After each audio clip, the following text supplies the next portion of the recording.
According to the sitting U.S. Vice President JD Vance, during one interview, Vice President Vance said Iran will not receive a single U.S. taxpayer dollar, arguing any further economic benefits depend on abandoning its nuclear ambitions. As a matter of fact, that he went on to say, first of all, they never get a dime of American taxpayer money, ever, full stop, not even close. What the Trump administration is doing is can see there are a lot of economic benefits in the U.S. relieving sanctions and welcoming Iran back into the world economy, end quote. How do we understand that? But also, if pay closer attention to what the media has said, for example, the New York Times editorial board came out with the article which is entitled, President Trump Lost This War. Again, ladies and gentlemen, this is not the first time, and I promise you, this won't be the last time that we talk about the ongoing war between US and Iran at this moment. Despite President Trump's visit to the G7 summit in France, there's still a lot of questions to be answered. As a matter of fact, some of the political scientists start to wonder and ask the question, what about the reaction from the rest of the world? How come those countries are remaining silent? What can we expect from the rest of them? Well, ladies and gentlemen, it's my great honor to invite our distinguished speaker, who's the Professor Jamshid Choksi. Professor Choksi is a distinguished professor, a former chair of the Department of Near Eastern Languages and Cultures. He also was the former chair of the Department of Central Eurasia Studies, and he's currently director of the Inter-Asia and Uralic National Resource Center at Indiana University at Bloomington. Well, Professor Choksi, and welcome back to the show. Thank you, Will. Glad to be here. Well, absolutely, Professor. Again, it's such an honor to have you back on the show, but let's talk about the latest development. Professor Choksi, I'm sure that you're mindful that during President Trump's visit to the G7 summit in France, it looks like the sitting U.S. president finally signed a U.S.-Iran deal. Now, I'm sorry to say that I wasn't at the table or I wasn't there to witness the whole thing. I consider that was a major milestone for the whole world. But, Professor, there were so many details that got leaked out from the Iran deal, and it was just not clear to the international community. And for example, it says the US begins lifting its blockade immediately and Iran can resume oil sales. And also another a critical element says Iran, air quote, reaffirm it won't procure development nuclear weapons, and same as under Obama deal. Professor, what are we seeing right now? Why is the deal so ambiguous, but which also is something that the whole world anticipated for so long? Let's start from there. Your thoughts. That's an interesting question. I think the ambiguity is due to the differences between the nations involved. The United States seeks ultimately to prevent Iran from gaining nuclear weapons. Israel, which is not party to the deal, would like to ensure that Iran is never a threat to Israel or to anyone else in the region.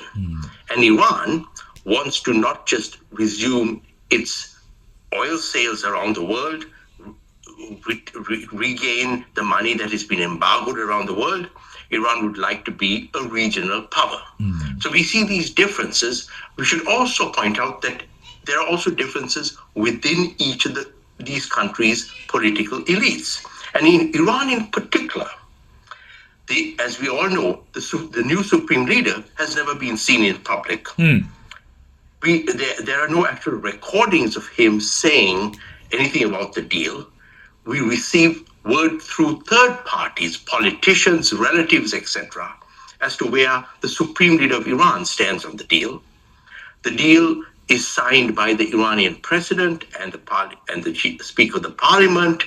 We are seeing a lot of reports from within Iran of a great amount of political division between hardliners who do not want a deal, the more moderates who want a deal. It's interesting that right now, the parties meeting in Lausanne, Switzerland, are the American Vice President and two special envoys from President Trump. And on the Iranian side, it is the Iranian foreign minister and the Iranian speaker of parliament, not the Iranian president, not the direct representative of the supreme leader. So I think what we're seeing in this whole situation is a great deal of ambiguity, a great deal of lack of clarity, I think, within each of the parties involved, but also within the agreement itself. As we have talked about, the milestone of the agreement is unlike the Obama agreement, which had Iran cease its nuclear development for a particular period. This MOU says Iran will never develop nuclear weapons. That would be very significant. However, it is conditional on so many other issues. Lifting of the American blockade. The Americans will lift their blockade if Iran stops threatening maritime traffic in the Persian Gulf. The deal was signed, and yet we went to bed last night hearing, and we wake up this morning hearing that Iran claims it's already closed the Strait of Hormuz, yet the American military claims that ships are passing through. So there clearly is some passage, but not adequate enough to, shall we say, for the world's economies to regain their momentum. Professor Choksi, based on what you just said, again, when we look at the details got leaked out between the US and Iran deal, correct me if I'm wrong, it looks like US or Trump administration is telling one side of the story, but on the other side from Iran has almost no consistency aligned with what President Trump or the Trump administration has rolled out. I'm very glad that you mentioned regarding the Strait of Hormuz. Again, this was also included in the US-Iran deal from the Trump administration, and it says Iran agrees to safe passage through Strait of Hormuz with no charge for 60 days only. After that, Iran could impose fees, a power it never had before the war began. Professor, you and I, we had multiple discussions regarding the Strait of Hormuz. And if we look back, God, my lord, if I can use AI to calculate how many times that President Trump said the deal was about to reach, and also the Strait of Hormuz was about to open, again, I'm not in competition with the technology, but roughly about more than 45 times that it says the Strait of Hormuz was going to open, or is about to open, or we're going to make it open, or it's going to open, back and forth. Again, I said many times, Professor, what is going on with the Strait of Hormuz, and also what does that mean that Iran could actually open a charge for 60 days, no charge for 60 days only, but after that, it's a different story. How can we believe that? And also, how do we know that this is really a confirmation and not a prediction to the world? Because, again, the Strait of Hormuz is rather critical for many purposes. I mean, again, we'll look at this global economy. We'll look at this global economic partnership. This type of prediction or this type of statement has to be confirmed one way or another, because no one can afford to play a, air quote, family feud game when we talk about the world economy. Your thoughts? Exactly. So let's start with the, shall we say, the global maritime system. The Strait of Hormuz is international waters. It does not belong to Iran or Oman or to any other nation. Now, with all these maritime choke points, of course, every country around there can threaten all these maritime choke points. And therefore, it is essential that no country be allowed to get away with doing so, whether it is the US blockading on the outside or Iran blockading on the inside. Because this can again happen, as we have seen, to the Red Sea. There was the recent crisis with the Houthis that essentially had to be resolved by the Houthis having to back down. The Houthis cannot charge any entrance into the Red Sea. So the important thing is that the resolution for the Strait of Hormuz again is unclear from this agreement because Iran claims that after 60 days, it is going to start imposing tolls. There's some discussion that it may share the tolls with Oman on the other side of the strait. However, Oman has not stepped forward saying it's going to do so because Oman is a responsible nation that knows that they're dealing with international waters. So this is unclear. After all, if Iran can charge this, then Pakistan, that's just on the outside, could also start charging it. This would all lead to global chaos. So this is again unresolved. President Trump has demanded that there never be tolls. The Iranians claim there is tolls. So this again, I think, reflects on the absolute ambiguity and uncertainty that we face right away. That is, no one knows what's going on, not even the signatories to this MOU. And each party is interpreting it in its own way. And the situation really has not been resolved. Professor Choksi, let's go back to the article that I referred to during the intro. The New York Times editorial board came out with this article, as I mentioned one more time, and it was entitled, President Trump Lost This War. I want to read something to you, and I want to get your reaction just along with what you just said. This is part of the article that says, Iran's hardline government remains in place. The specifics of the nuclear agreement will apparently be negotiated over the next 2 months, but the terms seem likely to resemble those of a 2015 deal that President Barack Obama negotiated and Mr. Trump canceled in 2018. He described Obama agreement as the worst deal ever and said put Iran on the route to a nuclear weapon. End quote. Professor Choksi, from your perspective, I'm sorry to say that we know that we can't go back to the past.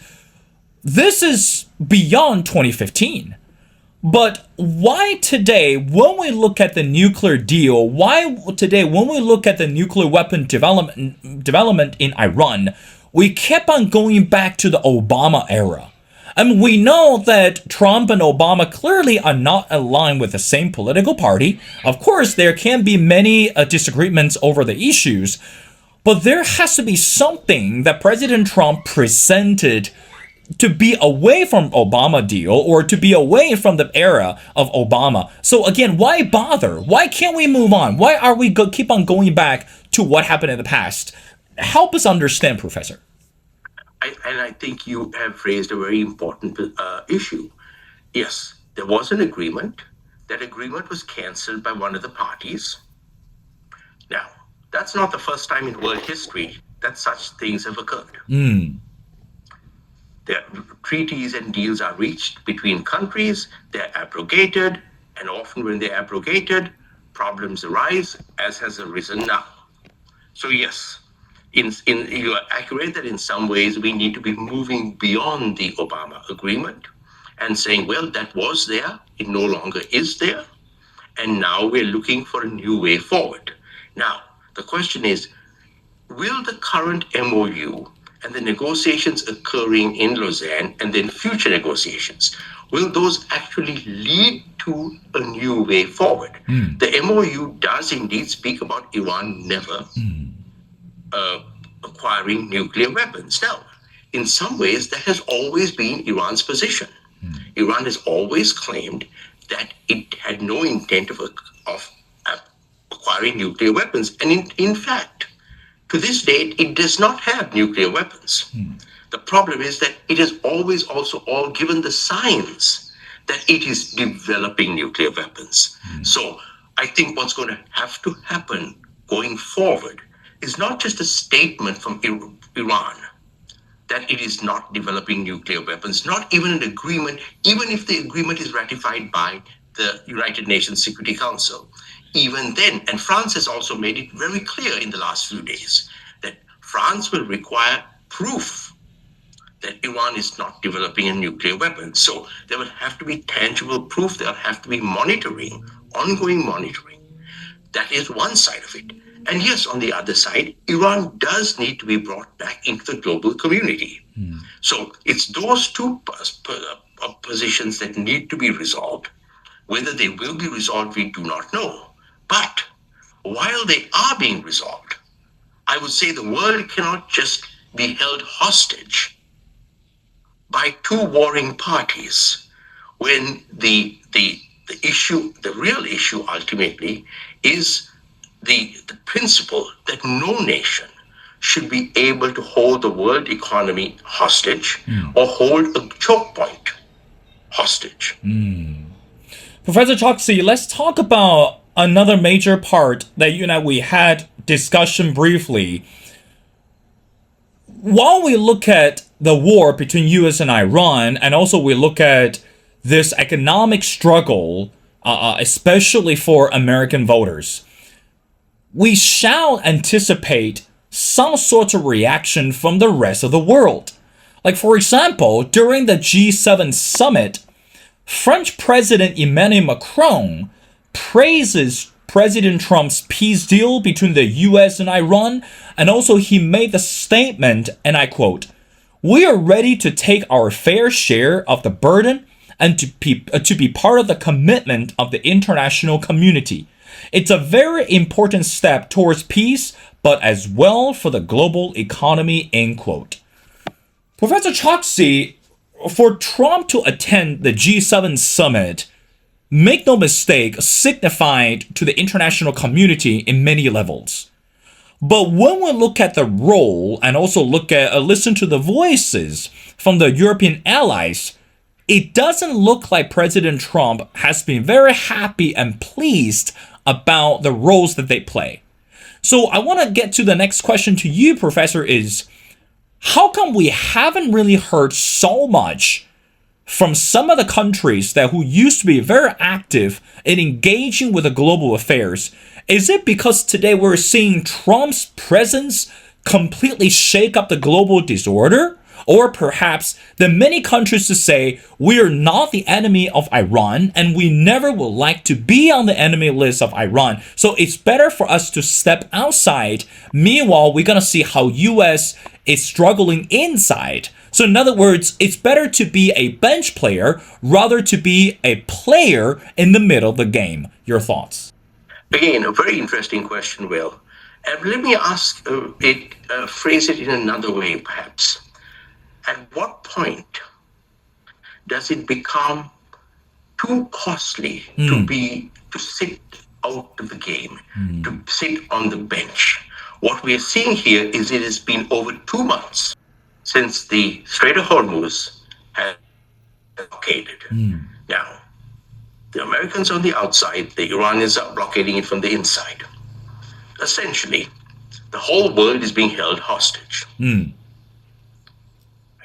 The energy flows needed to come out of the Gulf affect countries from Japan and China all the way to Canada, France, to sub-Saharan Africa, the rest of the world. Where is the rest of the world? And there comes a point of time where the question has to be asked. Why is the rest of the world sitting this out? The people of the world have to prevail, and this has to come to an end on both sides. Iran, you cannot now or ever threaten the Strait, and you have to stop threatening the world with nuclear weapons. And the United States, once Iran stops doing that, you have to lift all economic embargoes and sanctions, and Iran has to rejoin the world nation.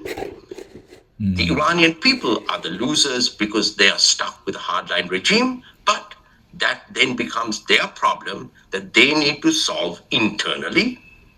And the world returns back to a stable economic and political system. I think what we're seeing here, and I do like your question, because I think that while we fault the United States and we fault Iran in this dispute, I think there also comes a time where we have to fault the rest of the world for not acting globally, for not saying, whether it is the other superpowers or even the smallest countries, countries can exert pressure. on both these nations. And they are not doing so. And I'm not talking about military pressure. I'm not talking about economic pressure.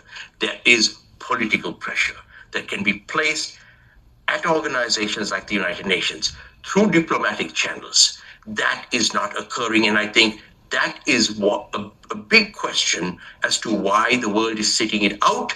And I think the world is making a mistake.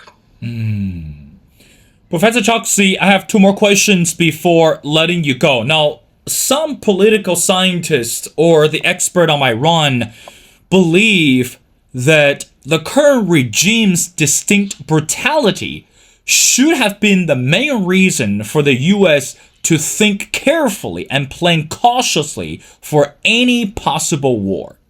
And the history of modern American wars, particularly in Iran's region, is full of hubris and incubated defeat.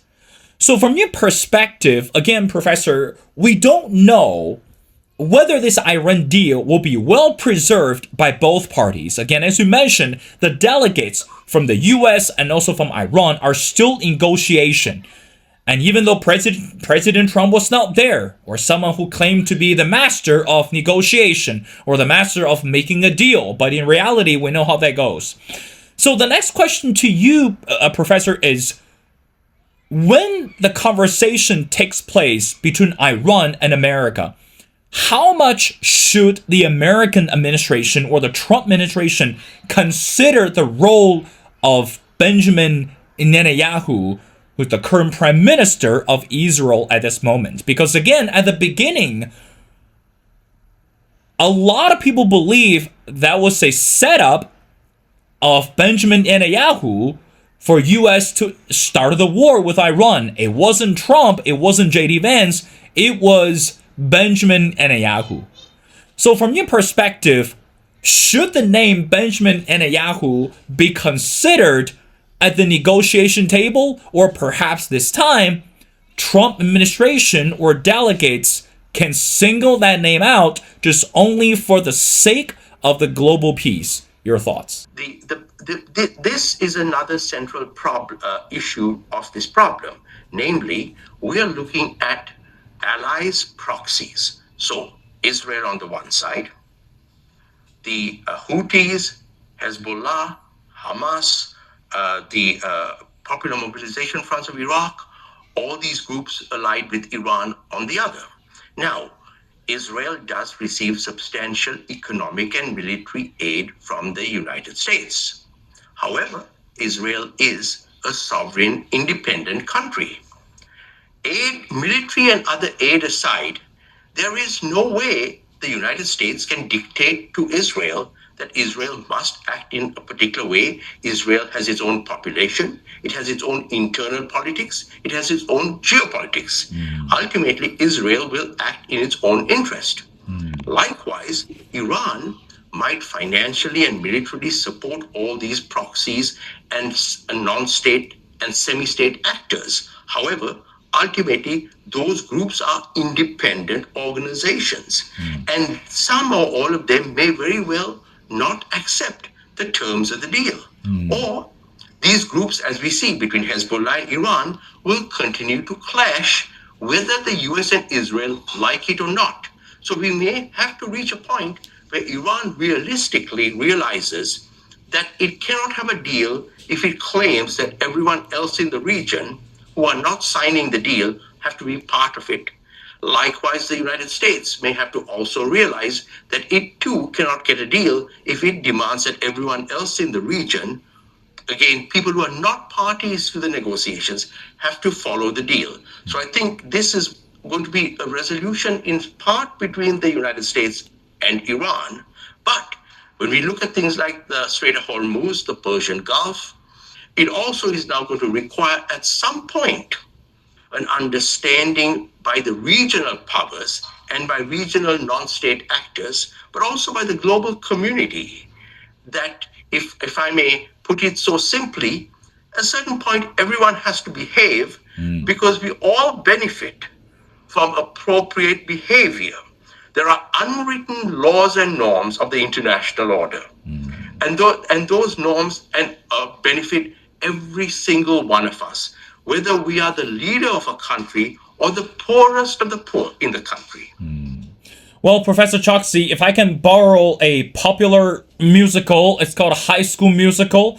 And we know one of the songs that we still rhyme with today's situation is We're All in This Together. Now, I want to end our conversation by asking you the last question, Professor. We know that today when we look at the Iran deal between the US-Iran deal between the US and Iran, another aspect that everyone is very concerned, it's regarding the word investment.